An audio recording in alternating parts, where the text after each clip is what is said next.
thought once the season started that the rumour mill would kind of shut down on some of these ridiculous transfer stories. Not the case. The latest one, in case you haven't heard, Sonny Bill Williams is going to quit rugby union and go back to league at the end of this Super Rugby season. Yeah, it's a pretty big one. Supposedly, according to the report, he's been told he's not part of the plans for the All Blacks going forward. They're not going to pick him for 2019, so he's not going to, he's not going to be needed, so he's not going to stick around. He's been linked with the Roosters in the NRL, so playing rugby league in Australia. It's his former club, so supposedly, yeah, it's all going to be happy days for him, leaving rugby and going to league. It seems like a pretty far-fetched one. He is contracted to New Zealand Rugby, guess what, until 2019, World Cup year. Kind of not surprising. So New Zealand Rugby have come out and said, nah, it's a lot of rubbish. The Roosters chairman has come out and said, first he's heard of it. And Sonny Bill himself has just recently tweeted to say that he loves playing for the Blues and he loves playing for the All Blacks. God willing, he's going to put on the black jersey for the next World Cup in Japan, 2019. So, yeah, it's the only one so far that pretty much everybody's come out and rubbished it. So it's probably true, but I doubt it. If we look at the current situation with guys playing in the midfield in New Zealand, we've just lost Fikitoa. Sorry, I didn't check the spelling of any of these names before I brought them up because it's kind of a fairly recent story. Sorry. Moala is going at the end of the season, and Ngatai is going at the end of the season. So these guys are the kind of old hands for New Zealand at midfield All Blacks games. We've got a few youngsters in Goodhue and Laumapi. Goodhue obviously plays a bit more outside.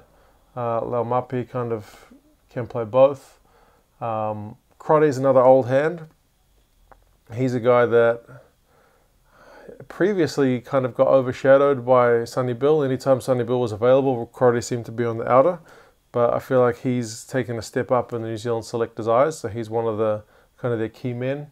And Anton Leonard-Brown's been around long enough that he's kind of getting to be an experienced midfielder in his own right, but still young enough that he's probably happy to wait for Sonny Bill, who's 32, to kind of get past this World Cup, because Anton, I think, will be then 24.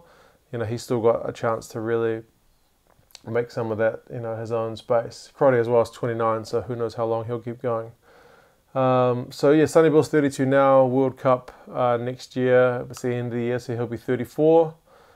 I would say that's the way you want to go out, don't you? Trying to get the 3 World Cups, because he's one of the few guys who's been around 2011, 2015. And it just seems crazy because New Zealand Rugby have generally always bent over backwards to try and satisfy what Sonny Bill wanted to do.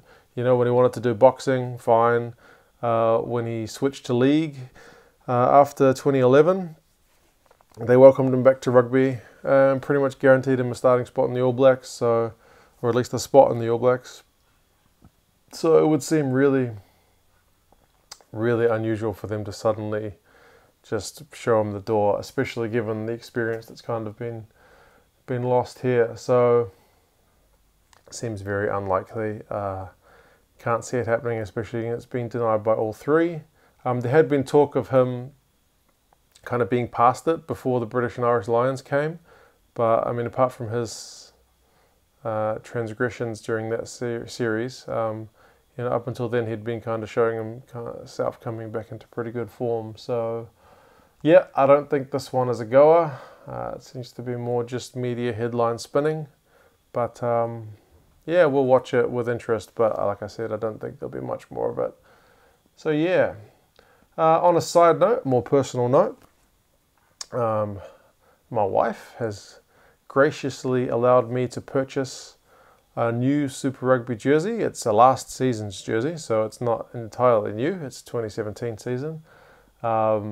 Yeah, she's allowed me to spend my time basically with you guys on this channel, making some videos, spending a fair bit of time in front of the TV watching rugby and looking up stats and news and all kinds of goodness. So thank her for that, and thank you guys for watching, basically commenting, subscribing, liking the videos. It's all great. I really love the interaction, love the banter, I love the insights you guys give, so it's really cool.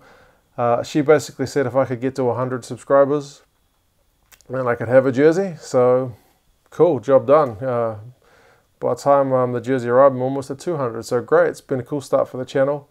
Yeah, and like I said, I really appreciate everything that's been going on with that with you guys. And yeah, hopefully we can kick off. She didn't set the next jersey at 200, unfortunately. She said I've got to get to 1,000 before I can get another one. So pretty far away, but when I started I was at 0, so 100 seemed pretty far away, so we'll see how we go. Which jersey did I go for? I went for one which was, well, I had to like it from last season's jerseys, and yeah, it had to be one which had something different about it, and for this one, it was really hard to get. Very few places sell it, and I had to kind of rely on a bit of Google Translate to get a proper one. So it is a Jaguares away jersey from 2017. I kind of wanted the home one, but my wife was like, "You've already got enough boring kind of dark clothes." So, yep, Jaguares away one. It's pretty sweet. I like it better than this year's one anyway, which is a bit more orange. Only thing I don't like about it is this. It's not like a proper sewn-in logo, but so eventually it'll wear. But all good. Not going to complain about getting free clothes. Well, not free, I paid for it, but yeah, my wife doesn't usually allow me to spend that much on a t-shirt, that's for sure. So yeah, things are ticking along nicely. Hopefully I'll wear that one in a Jaguares related video at some point. Unfortunately they're at the bottom of the table, so unfortunate timing, but yeah, hopefully once I start wearing it, that'll kick them on to do a bit better, like they care about having me as a supporter. Anyway, thanks again, guys. Let me know what you think about Sonny Bill. You think if he's worth keeping around, or if you think he's likely to go. Like I said, I think it's pretty unlikely, but yeah, we'll see what happens. All right, guys, I'll catch you again for the next one.